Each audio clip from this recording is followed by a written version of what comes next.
Kakinada urban, Kakinada parliament ఇక్కడికి వచ్చిన అన్నదమ్ములకి, జనసందోహంలో ఉన్న ఆడపడుచులకి, ముందున్న వరుసలో ఉన్న ఆడపడుచులకి, నా ముందున్న ఆడపడుచులకి, యువతులకి, భవన నిర్మాణంలో కూర్చున్న మా భవన నిర్మాణ కార్మికుల సోదరులకి, అన్నదమ్ములందరికీ, పెద్దలకి, మీ అందరికీ హృదయపూర్వక నమస్కారం. ఎన్నికలు చాలా కీలకమైంది మన కాకినాడ పార్లమెంట్కి సంబంధించి. కాకినాడ శాంతి భద్రతలతోటి ఎవరన్నా సరే రిటైర్మెంట్కి ఇక్కడికి వచ్చి చాలా క్షేమంగా భద్రంగా ఉండే సిటీ. అలాంటి సిటీ ఈ రోజున మాఫియా అయిపోయింది, గంజాయికి క్యాపిటల్ అయిపోయింది, రేషన్ బియ్యాన్ని తీసుకెళ్ళి ఎక్స్పోర్ట్కి హబ్ అయిపోయింది, షిప్పుల్లోంచి వచ్చే డీజిల్ని తీసుకొచ్చి స్మగ్లింగ్ చేసే హబ్ అయిపోయింది, ఆడబిడ్డలకి భద్రత లేని సమాజం అయిపోయింది. అపార్ట్మెంట్లో వెళ్ళి ఏదైనా మాట్లాడదాం, బయటకు వద్దామంటే బ్లేడు బ్యాచ్లను పెట్టి బెదిరించే గుండాగర్దీ అయిపోయింది.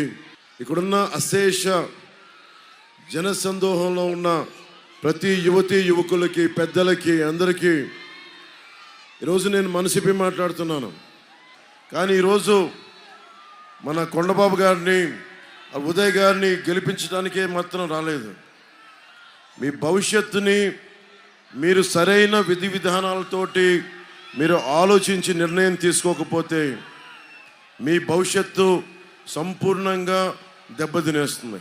2019లో 2 చోట్ల ఓడిపోయాను, అయినా కానీ నిలబడే ఉన్నా. దెబ్బతిన్నా, పరాజయం పొందుతూనే ఉన్నా, కానీ నిలబడే ఉన్నా. ఈ నిలబడటానికి కారణం ఒకటి, నాకు నా దేశం, నా నేల రౌడీల చేతిలోకి వెళ్ళడం నాకు ఇష్టం లేదు. నాకు మీరందరూ చదువుకున్న వాళ్ళు కదమ్మా, మీరందరూ దండం పెడుతున్నాం. ఇందాక చొక్కా ఇప్పిన యువకుడిని చూసాం. మీ అందరికీ ఏముంటుంది కోపం? నాకు క్రిమినలైజేషన్ ఆఫ్ పాలిటిక్స్, రాజకీయ నేరాలు చేసేవాళ్ళు, మనందరికీ సలహాలు చెప్పేవాళ్ళు, మనం ఎలా నడుచుకోవాలని చెప్పేవాడు ఒక ఎమ్మెల్యే, ఒక ఎంపీ, ఒక ప్రభుత్వం, ఒక ముఖ్యమంత్రి. దేశం దాటడానికి కోర్టు పర్మిషన్ తీసుకునే వ్యక్తి ఈ రోజున మన రాష్ట్రానికి ముఖ్యమంత్రి. తమ్ముడు రైస్ మిల్లర్ల అధ్యక్షుడు, తండ్రి civil supplies corporation chairman, MLA ఉన్న చంద్రశేఖర్ రెడ్డి గారేమో కూర్చోబెట్టి గుండాగర్దీ, బెదిరింపులు, మాఫియా, గంజాయి, పేకాట క్లబ్బులు, బ్లేడు బ్యాచ్లు, బెదిరింపులు, కాకినాడకి రక్షణగా ఉన్న మడ అడవుల్ని అడ్డగోలుగా ధ్వంసం చేసిన వ్యక్తి. 7 నియోజకవర్గాలే కాదు, మనకి గోదావరి జిల్లాలో, ఉమ్మడి గోదావరి జిల్లాలో ఎక్కడికి వెళ్ళినా ఇతని పాదముద్ర ఉంటుంది. మంచి పాదముద్ర కాదు, చెడు పాదముద్ర, గంజాయి పాదముద్ర, మైనింగ్ మాఫియా. ఏం చేస్తాను చెప్పండి? అడ్డగోలుగా డబ్బులు సంపాదించి ఏం చేస్తూ ఉన్నారు? మనల్ని భయపెడతా ఉన్నారు. మీరు బయటికి వస్తే దాడులు చేస్తామంటున్నారు. అన్నీ తెగించి వచ్చాను, భయం లేదు నాకు. ఈరోజు నాకు నిజంగా చెప్పాలంటే ఈరోజు ఆఖరి రోజు, ఎన్నికలని కూడా కాదు నేను వచ్చింది. దశాబ్దన్నర కాలంగా మా భవిష్యత్తు మీ చేతుల్లోనే అంటున్నాం. 600 కిలోమీటర్లు ట్రావెల్ చేసి వచ్చారు. ఒక సైకిల్ గుర్తుకో, గాజు గ్లాస్ గుర్తుకో ఓటేసి కేవలం గెలిపించమని అడగడానికి రాలా. ఒక మార్పు కోసం అడుగుతున్నాను మిమ్మల్ని. ఒక మార్పు. మీ భవిష్యత్తు మీ చేతుల్లో ఉంది. ప్రజాస్వామ్యం మీద నాకు చాలా అపారమైన గౌరవం. ఎన్ని లక్షల మంది చనిపోయారు ఈ ప్రజాస్వామ్యం కోసం, భారతదేశం కోసం కొన్ని లక్షల మంది చనిపోయారు. మనకి ఫ్రీడమ్ ఎట్ మిడ్ నైట్ అని నెహ్రూ గారు స్పీచ్ ఇస్తూ ఉంటే పార్లమెంట్లో, సెంట్రల్ హాల్లో, పంజాబ్లో మనకి ముష్కర మూకలు, ఎంతమంది ఆడపడుచుల్ని మనకి మానాన్ని అగౌరవపరిచినాయో తెలియదు. ఎంతమంది చనిపోయారో విభజన సమయంలో. భారతదేశం అన్ని మతాలకి, అన్ని కులాలకి రక్షణ కల్పించింది. ఈ రోజున నేను మన సోదరుడు కింద ఉన్న ముస్లిం సోదరుడు, జన సైనికుడు, ఇస్లాం జనసేన అని చెప్పి ఎప్పుడు నాకు బోర్డు పట్టుకొని చూపించే నాకు ఆ ముస్లిం మనకి మతానికి సంబంధించిన ఆ కండువా వేస్తే గుండెలు నిండుగా వేసుకున్నాం. దేనికంటే పరమతానికి మనం ఇచ్చే గౌరవం. అన్ని మతాలు సమానంగానే. ఇది భారతదేశపు తాలూకు ప్రజాస్వామ్య లక్షణం. మనందరం భగత్ సింగ్ని ఆరాధిస్తాం, మన చెగ్వేరాన్ని ఇష్టపడతాం. కానీ ఒక రౌడీ ఎమ్మెల్యే ఉంటే భయపడతాం మనం. ఇదే గుండా ఎమ్మెల్యే ఇదే ఏరియాలో కూర్చొని నన్ను తిట్టాడు.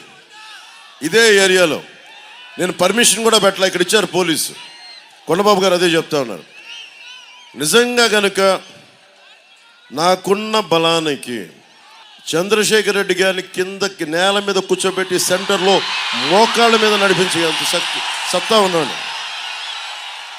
మీరు ఆలోచించి ఓటేయండి.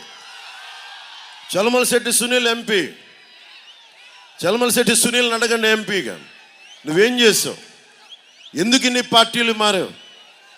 నువ్వు ప్రజారాజ్యంలో ఉన్నావు, సంతోషం. కాంగ్రెస్కి వెళ్ళిపోయింది, కాంగ్రెస్లో వెళ్ళలేవు. తెలుగుదేశంకి వెళ్ళావు, వైసీపీకి వెళ్ళావు, మళ్ళీ మారుతావు. మనకి మారే వ్యక్తులు కాదు కావాల్సింది, స్థిరంగా ఒక చోట నిలకడగా నిలబడేవాడు కావాలి. ఇప్పుడు కొండబాబు గారికి ఎందుకు గౌరవం ఇచ్చాను నేను? అరే, ఒక పార్టీని నమ్ముకుంటే తెలుగుదేశం పార్టీయా నా పార్టీ అని కాదు, ఒక సిద్ధాంతాన్ని, ఒక పార్టీని నమ్ముకుంటే దశాబ్దాలుగా నిలబడిపోయాడు ఆయన. అందుకు గౌరవం నాకు. ఊసర వెళ్ళేలాగా క్షణంకో పార్టీ మార్చేవాడు కుదరదు ఇక్కడ. నేను మీకు ఒకటే చెప్తున్నా, నన్ను అందరూ పచ్చి బూతులు తిడుతూ ఉంటారు. నేను తట్టుకొని నిలబడ్డాను ఇంతకాలం.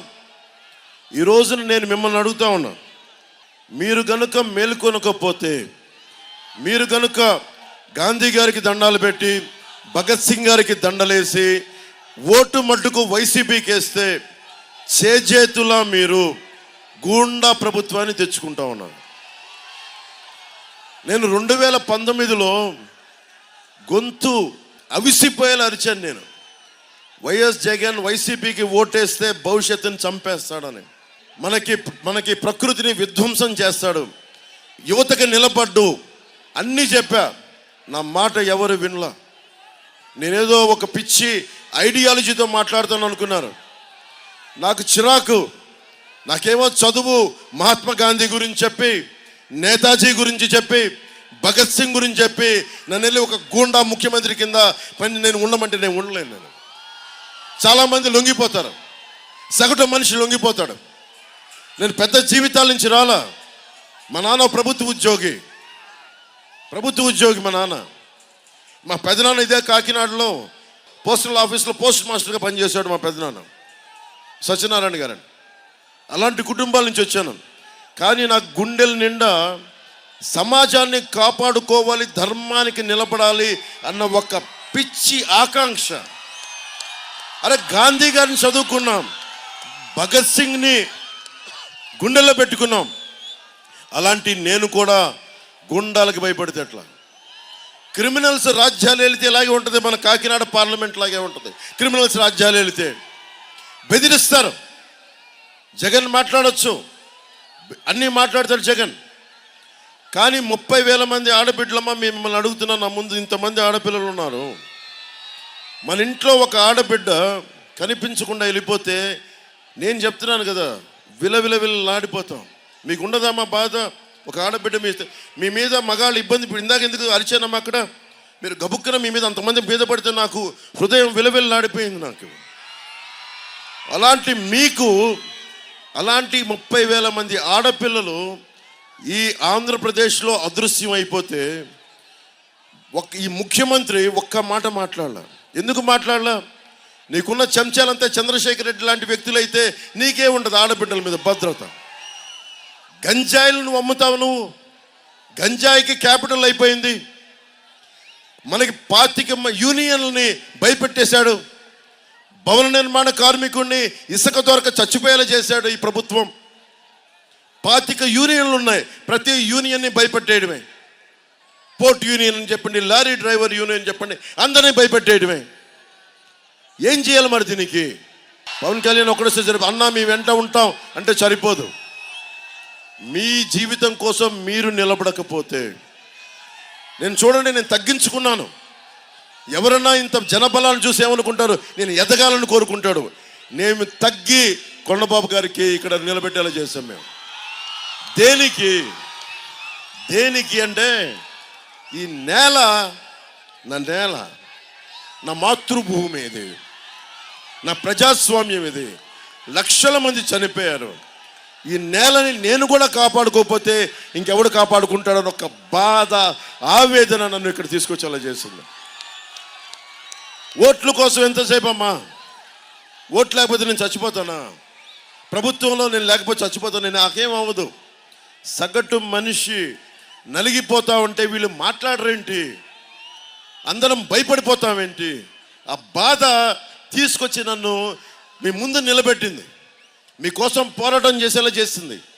నేను ఈ రోజున మిమ్మల్ని ఒకటే అడుగుతున్నా, మీ భవిష్యత్తు కోసం దశాబ్దం నుంచి నేను పనిచేస్తూ ఉన్నాను. మీరు చెప్పండి, దశాబ్దం నుంచి పనిచేస్తూ ఉన్నాను. దశాబ్దంన్నర ముందు రాజకీయాల్లోకి వచ్చాం, దశాబ్దం నుంచి పనిచేస్తూ ఉన్నాం. మొన్న ఈ మధ్యన టీవీలో అడిగారు ఇంటర్వ్యూలో, మళ్ళీ జగన్ వస్తే మిమ్మల్ని చంపేస్తాడు అది ఇది అంటే ఒకటే చెప్పారు. జగన్ వాళ్ళ నాన్న వైఎస్ రాజశేఖర రెడ్డి గారు ఉన్నప్పుడే 2009లో నేను ఆయనతో గొడవపడి ఒక దళితుల కాలనీని కాంగ్రెస్ పార్టీ ఆక్రమిస్తుంటే పోరాడిన వాడిని, భీమరావు వాడా అని చెప్పి. దానికోసం పోరాటం చేస్తే వాళ్ళు అన్నా, గట్టిగా అన్నా, ప్రభుత్వం వాళ్ళదే వచ్చింది, నేను ఎక్కడికి పారిపోలా, హైదరాబాద్లోనే ఉన్నా. వాళ్ళు చెప్పారు వాళ్ళ గుండాలు వచ్చి దాడులు చేస్తారంటే, అరే నేను భగత్ సింగ్ని గుండెల్లో పెట్టుకున్నాను, నేను అంత భయపడుతున్నాను. గూండాలకి భయపడేవాడు, మన ఏదో మాట్లాడుతూ ఉన్నారు, గూండాలకు భయపడేవాడు పార్టీ పెడతాడా? అసలు ప్రాణాలకు భయపడేవాడు పార్టీ పెడతాడా? పెట్టడు. నేను బతికున్నంత వరకు, నా శ్వాస ఉన్నంత వరకు, నా శరీరంలో ఆఖరి శ్వాస వరకు జనసేన పార్టీ నుంచి నా ప్రజాస్వామ్యం, నా మాతృభూమి, నా నేల, మన తెలుగు రాష్ట్రాలు, తెలంగాణ, మన ఆంధ్రప్రదేశ్, వీటికి నిలబడటానికి నేను ఉన్నాను ఇక్కడ. ఎందుకంటే నిజంగా నేను ఓట్ల కోసమే, అధికారం కోసమే అయితే ప్రధానమంత్రి గారు నాకు ఎంత సన్నిహిత్యం మీ అందరికీ తెలుసు, ఎంత సాన్నిహిత్యం ఉందో. పదవే కావాలంటే నేను వెళ్ళిపోగలను. ఈరోజు ప్రధానమంత్రి గారు లాంటి ఒక దేశభక్తుడికి అండగా నిలబడ్డాం. ఇన్ని లక్షల మందికి, ఇన్ని కోట్ల మందికి వారికి సందేశాన్ని అందరికీ వినిపించాను ప్రధానమంత్రి గారిది. అంత అండగా నిలబడ్డాను. ఈరోజు నేను మిమ్మల్ని కోరుకుంటున్నది ఒకటే, మీ భవిష్యత్తుకి ప్రతి ఒక్కరూ ఆలోచించి ఓటేయండి. ఎందుకంటే నీకు తిట్టడానికి ఏం లేదు ఇంకా నా దగ్గర. చంద్రశేఖర్ రెడ్డిని ఎన్నిసార్లు తిట్టను మీకు తెలియదా? నాకంటే ఎక్కువ తెలుసు మీకు. కాకినాడలో ఏం చేశాడో నేను చెప్పాలా? నేను ఈరోజు ప్రత్యేకించి ఎవరిని తిట్టదలుచుకోవాలా. కోపం నాకు వస్తే సరిపోదు, మీకు రావాలి. మీకు అన్యాయం జరుగుతుందా లేదా మీరు ఆలోచించుకోవాలి. ల్యాండ్ టైటిలింగ్ యాక్ట్ ఉంది, మీరు ఆలోచించండి. మన పుస్తకాల మీదేమో జగన్ ఫోటో కావాలి. ఎలాంటి వ్యక్తి ఇతను? దేశం వదిలి వెళ్ళడానికి కోర్టు పర్మిషన్ తీసుకునే ఒక నేరస్తుడు. మన ఆస్తి పత్రాల మీద అతని ఫోటోలు కావాలి. మన సరిహద్దు రాళ్ళ మీద ఒక దేశాన్ని వదిలేయడానికి పర్మిషన్ తీసుకుంటాడు ఈ వ్యక్తి. 39 కేసులు, 40 పైగా కేసులు ఉన్న వ్యక్తి, అతను ముఖ్యమంత్రి. అలాంటి ముఖ్యమంత్రి వచ్చాడు అంటే తప్పెవరిది? తప్పెవరు చెప్పండి? మనది. ఎందుకంటే మనం భయపడతాం. 151 మంది ఎమ్మెల్యేలకి భయపడుతున్నాం మనం, 5 కోట్ల మంది ప్రజలు. ఆఫ్టర్ ఆల్ చంద్రశేఖర్ రెడ్డి ఒక మామూలు మనిషి. After all Chandrasekhar Reddy. దేనికి భయపడాలి మీరు? దేనికి భయపడాలి? ఒక్కళ్ళు తలుచుకుంటే, ఒక ఆడబిడ్డ తలుచుకుంటే ఇలాంటి గూండాలు ఝాన్సీ లక్ష్మీబాయి లాగా వేరే ఇక్కడున్న ఆడపడుచు అనుకుంటే గుండాలు పారిపోతారు, వీరనారి గున్నమ్మలు అవుతారు. కానీ మనకి భయం గుప్పిట్లో ఇరుక్కుపోయింది మన సమాజం. గుండాన్ని చూస్తే భయం, పొలిటీషియన్ చూస్తే భయం, మనకే భవిష్యత్తు ఏదైనా అయిపోద్దా అన్నది. నాకు అలాంటి భయాలు లేవు. నాకు నేను కోరుకుంటున్నది మీకు అదే చెప్తున్నాను. భయాలు వదిలేయండి. మీరు ప్రజాస్వామ్యాన్ని మనం పరిరక్షించుకోకపోతే ఎవడు పరిరక్షించుకోలేడు.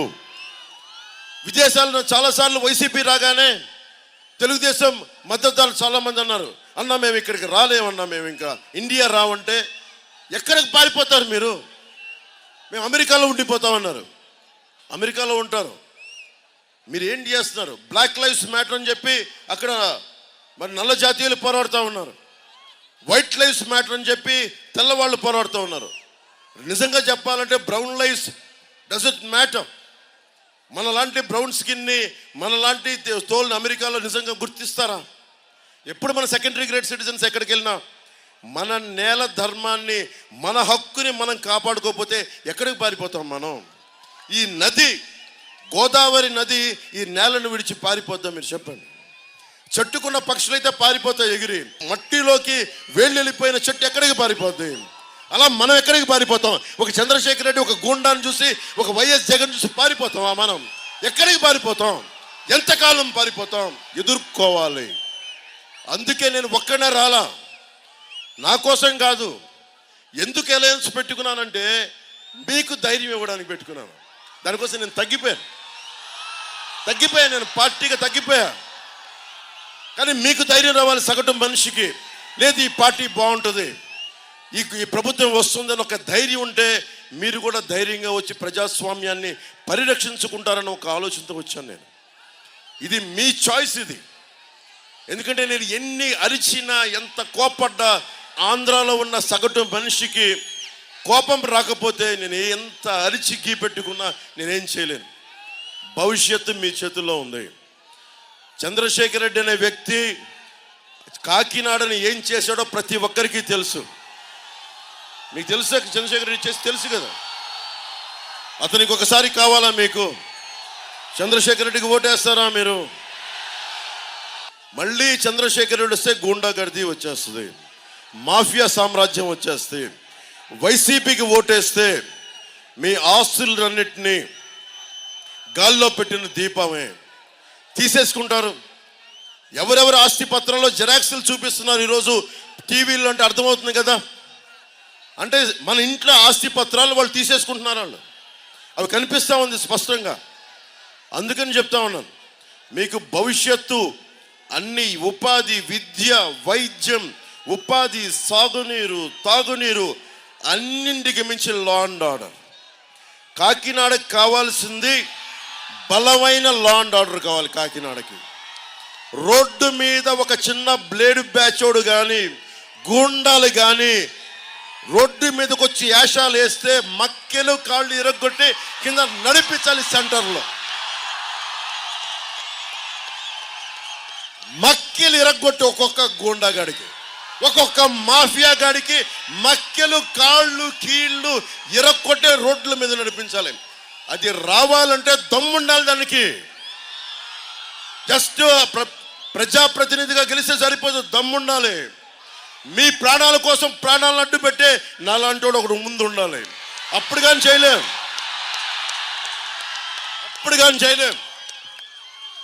అందుకని చెప్తున్నాను, మీ బాధ్యత ఇది. ఇది ప్రజాస్వామ్యం, మీ భవిష్యత్ ఇది. ప్రజాస్వామ్యాన్ని మనందరం కలిసి పరిరక్షించుకోకపోతే మళ్ళీ వైఎస్ జగనే, మళ్ళీ వైసీపీఏ, మళ్ళీ గూండాలే వస్తారు. మీరు మట్టుకు బలంగా నిలబడి ఈ వైసీపీ ప్రభుత్వాన్ని కాకినాడ పార్లమెంట్ ప్రజలు, కాకినాడ అర్బన్ ప్రజలు మట్టిలో తొక్కకపోతే మట్టుకు భవిష్యత్తు ఉండదు. ఇది మార్పు సమయం. మీకు ఒక్కొక్కరికి ఒక 20 ఏళ్ళు, 22 ఏళ్ళు ఉన్నారు చాలామంది బిడ్డలు ఇక్కడ. 5 సంవత్సరాలు కాలం ఇలా తిరిగిపోద్ది.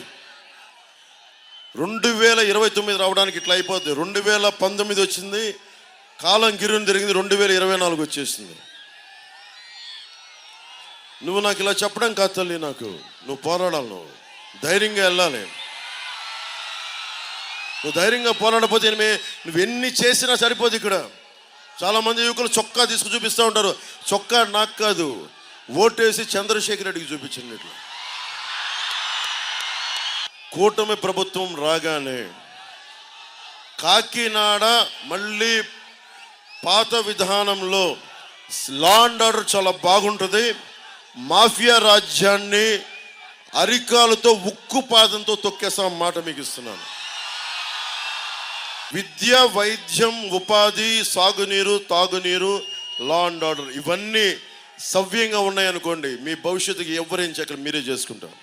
అలాగే జనసేన, టీడీపీ, బీజేపీ ప్రభుత్వం అభివృద్ధితో పాటు సంక్షేమం ఉండాలని కోరుకుంటా ఉన్నాం. ఆ దిశగానే వేస్తున్నాం. మేనిఫెస్టో చదవండి, మేనిఫెస్టో గురించి వినండి. మెగా డిఎస్సి కానీ, 20 లక్షల ఉపాధి ఉద్యోగాలు కానీ, 25 లక్షల హెల్త్ ఇన్సూరెన్స్ కానీ, 3 సిలిండర్లు కానీ కుటుంబానికి, మన ఆడపడుచులకి, అలాగే ఉచిత బస్సు ప్రయాణం కానీ ఇవన్నీ ఉన్నాయి. దివ్యాంగులకి 6,000 కానీ, పూర్తిగా చచ్చుబడిపోయిన వారికి 15,000 ఇవన్నీ ఉన్నాయి. వీటన్నిటికీ మించి మనకు కావాల్సింది భద్రత, స్వేచ్ఛ. ప్రజాస్వామ్యం మనకిచ్చింది భద్రత, స్వేచ్ఛ. ఆ స్వేచ్ఛని మీరు పోగొట్టుకోకండి. రౌడీలు రాజ్యాలు వెళ్తున్నారంటే తప్పు మనదే. మనం విడిపోతున్నాం, వర్గాలుగానో, పార్టీలుగానో, కులాలుగానో విడిపోతున్నాం. నేను మనుషుల్ని ఏకం చేయడానికి వచ్చాను, విడగొట్టడానికి రాను. ఈ సమయాన ఒకటే కోరుకుంటున్నా, భవిష్యత్తు మొత్తం ఆంధ్రప్రదేశ్ ప్రజానీకానికి కాకినాడ నుంచి అందరినీ ఉద్దేశించి మాట్లాడుతున్నాను.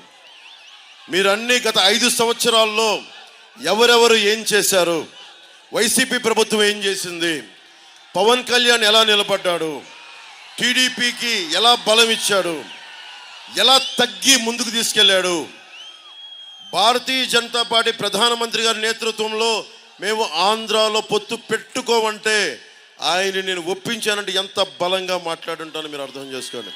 దేనికి మాట్లాడాను? ఇంతమంది సమూహానికి, 5 కోట్ల మంది ప్రజలకి బలం ఇవ్వాలి అంటే జనసేన రోడ్డు మీదకి వస్తే గూండాలు కూడా బెదిరి పారిపోతారు. అడవి దున్నలు ఎలా పారిపోతాయో సింహాన్ని చూసి, జనసేన బయటికి వస్తే మొత్తం వచ్చి అందరూ పారిపోతారు. రౌడీ గూండాలు అందరూ పారిపోతారు.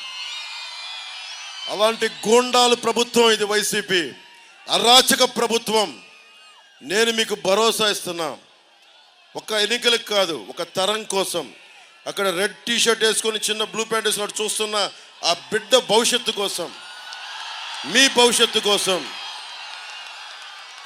మీ అందరి కోసం వచ్చాము. ఇది నా కోసం కాదు, మీకోసం నిలబడతాం, మీకోసం కొట్లాడతాం. రేపు ఫుల్ డే, పూర్తి రోజు 24 గంటలు మీరు ఆలోచించుకోండి. ఈ రోజు నుంచి రేపు సాయంత్రం పడుకోబోయే వరకు ప్రతి వర్గం, మత్స్యకారులు కానీ, మత్స్యకారులు ఏమన్నాడు, మీ జాతి ₹1 ఇస్తే 10 కోట్లంత ప్రచారం చేసుకుంటారని చెప్పి మత్స్యకార జాతిని తిట్టిన దురహంకారి చంద్రశేఖర్ రెడ్డి గారు. నన్ను ఎలా తిట్టాడో మీకు చెప్పక్కర్లా, చంద్రబాబు గారిని ఎలా తిట్టాడో చెప్పక్కర్లా. చంద్రశేఖర్ రెడ్డి గుర్తుపెట్టుకో, నీ సంగతి నేనే చూస్తాను ప్రత్యేకంగా చెప్పాను. చంద్రశేఖర్ రెడ్డి సంగతి నేనే చూస్తాను. ఎవరు పట్టించుకున్నా లేదో తెలియదు కానీ నువ్వు నన్ను అన్నందుకు కాదు చంద్రశేఖర్ రెడ్డి, గుర్తుపెట్టుకో.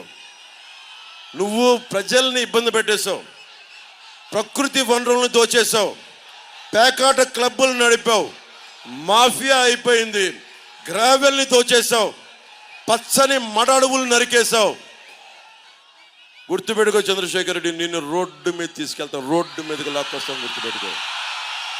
నువ్వు నీ రౌడీజం చెప్పు, మీ బాస్ జగన్ చెప్పు, పవన్ కళ్యాణ్ చెప్పాడని చెప్పు, తాట తీసి కింద కూర్చోబెడతాం.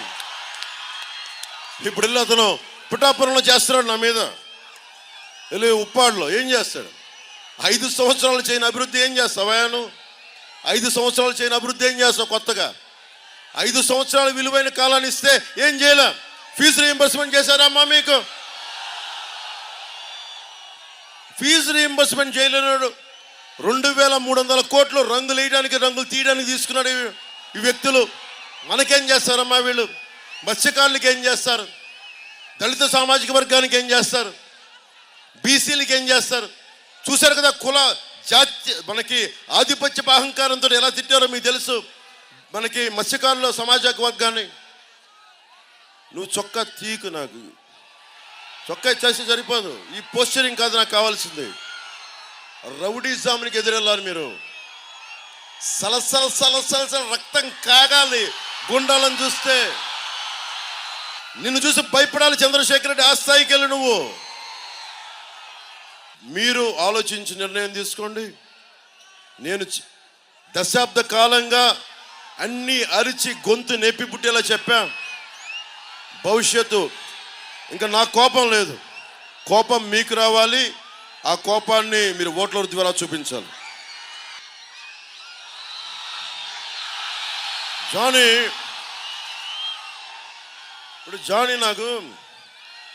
జానీ సినిమా చేస్తున్నప్పుడు కనిపించాడు.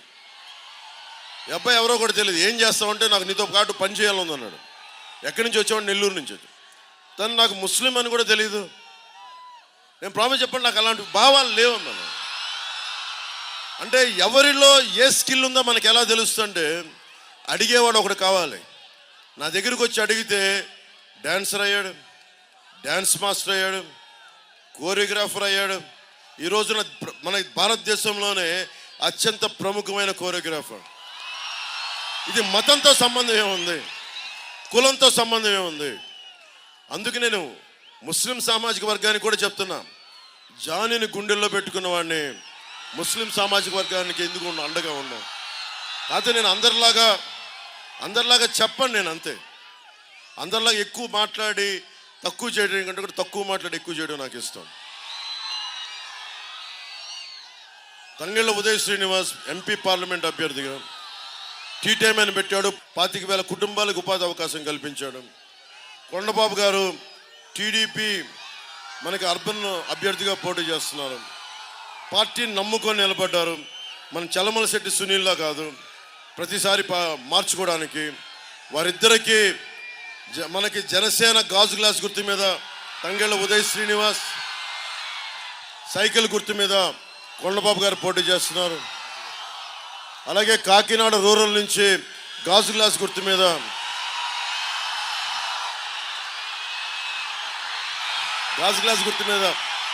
పంతం నానాజీ గారు పోటీ చేస్తున్నారు. వారందరినీ భారీ మెజారిటీతో గెలిపించండి. ధర్మందే విజయం, పొత్తుదే గెలుపు, కూటమిదే పీఠం.